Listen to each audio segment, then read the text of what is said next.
when I first got married, didn't plan for having kids with disabilities, and I didn't plan for divorce. But those things happen, and we just have to do the best with what we're given and make the best life we can.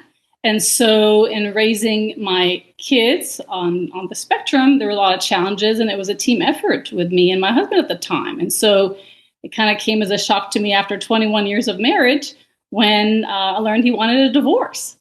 And so I never thought it was something that would happen to me or to my family. And so wasn't really sure how to proceed at first. But I did know that my kids needed to be taken care of, and I had to do all I could to make sure that their needs were met in the short term and the long term. And so I made it my mission to get the best result in my divorce for them. It was quite a long process, and one that took a lot of energy, time, and money.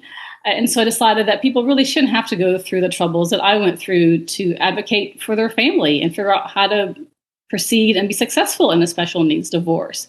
And so at the end of my process, where I did get a great result, I'm really proud of that, I decided to help others to do the same. And so I formed Special Family Transitions at that time, never had been an entrepreneur. I had worked prior to marriage, so it had been 20 years that I was out of the workforce and didn't really, have time or motivation to do something on my own.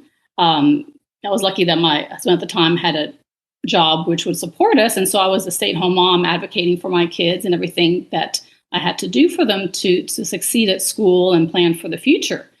And so when this happened to me, and then built my business, I saw a big need for help, because when I was going through it, I had to kind of figure out from the ground up to figure out what I need to do, who do I need to work with, how do I support my kids, and how do I support myself? As special needs mom, we often don't focus on ourselves. We don't focus on self-care. Everything is done for our kids. And so I had to kind of take a step back and see, I realized that not taking care of myself maybe perhaps contributed to where I was, at that point. And so wanted to spread the word about how to take care of yourself as well as how to take care of your children in the process and figure out what you need to do to get through the divorce process with all the complexities involved. And so I became a divorce coach, and I recently became a certified divorce coach with the training where we met when you were instructor there. So that was wonderful. And so I feel like it's my calling now and my mission to help others facing the challenges that I did to help them navigate and figure out what to do and get the best result for their family. Yeah, I mean, what I'm hearing, and I can imagine if you're, getting a divorce with kids that aren't special needs is hard enough, and then you throw in the special needs factor, and I can only imagine the layer of complexity that it adds on to the divorce process, as without the special needs factor. So I really love that you took that experience, and you sounds like you realized in that experience how few resources there were out there for you. So you took that experience and turned it into an opportunity to help others. And that's what I love so much about your niche. So how have your kids, well, first of all, how far out are you from your post-separation, and how have your kids adjusted through that whole process? Yeah, so it's been about 3-4 years since the separation happened. It was kind of a slow process. I was thinking maybe it'd be temporary, and then it wasn't. So I had to kind of deal with that. But first it was hard on my kids, especially the one who is more involved. He got, didn't understand what was happening. It kind of happened really suddenly. So we all were in a state of shock and trying to figure out how to best deal with it. And so, he did show some behaviors and some things at school and at home that were kind of alarming. And so I tried to seek out resources, and honestly, I couldn't find anybody who was willing or able to help.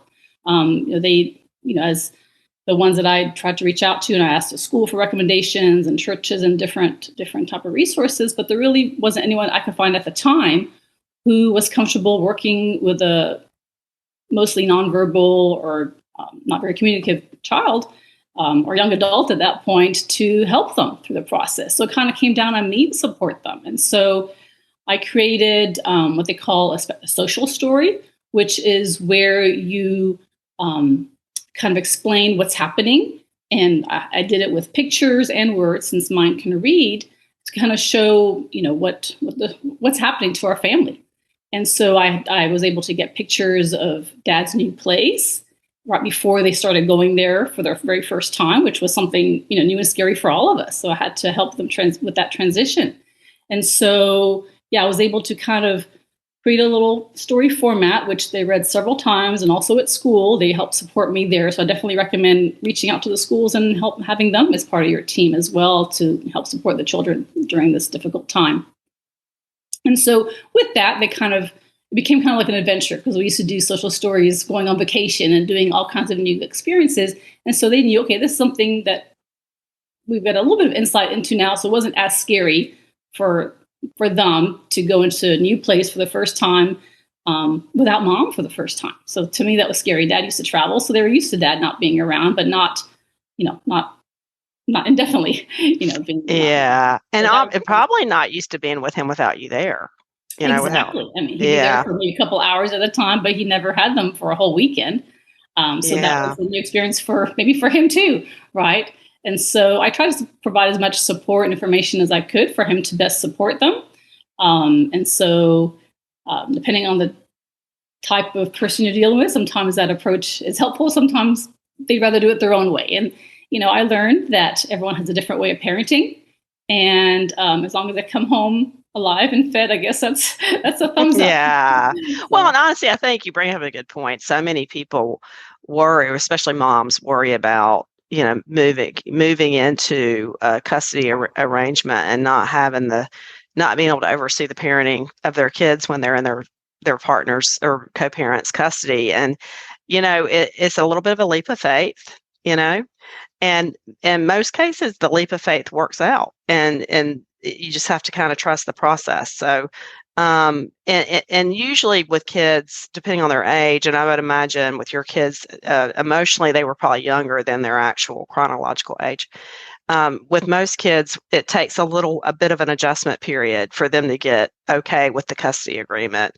Sometimes you'll see acting out right around the transition point. I don't know if you saw any of that happening with your kids. I did. When they first started, I could see when they were coming home, they needed time to decompress because they were going back to their other routines. So it was hard. So it was hard, I think, for me and for them at first. I think now we're in a kind of a routine, even though it's on a regular schedule because of the way it worked out. But it's not as stressful, I guess you could say, for us as it was in the beginning. So I remember our first weekend was so hard, to have them not be with me.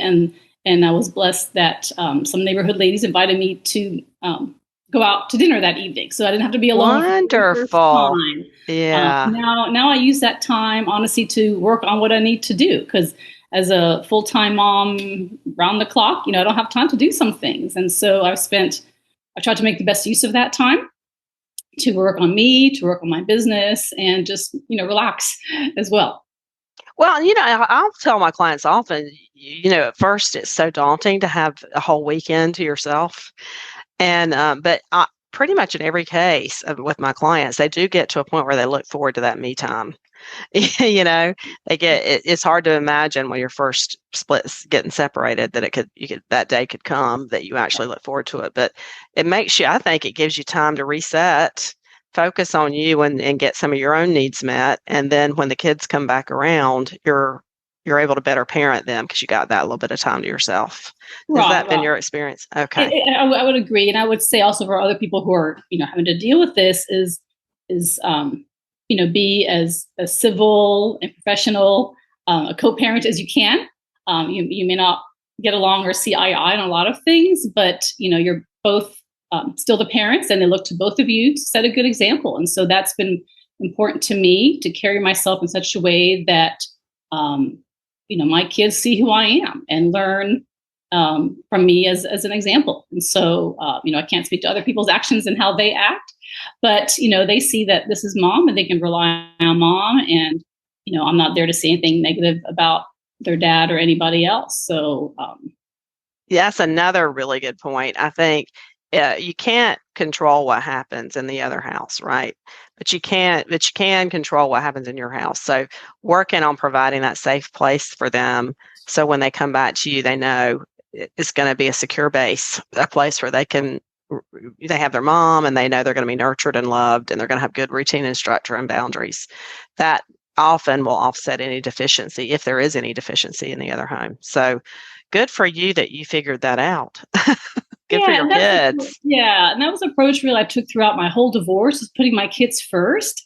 And I think that's what drove me to, do what I did, and the actions and opportunities and ventures I'm working with now. That's really, some people don't know what they can do, forget who they are. As I mentioned about special needs moms and losing their identity, I think that happens a lot. And so, through this process, I kind of rediscovered who I am. I had, like I said, been working before marriage, during marriage, and until I had kids. And then I gave up my career for a long time.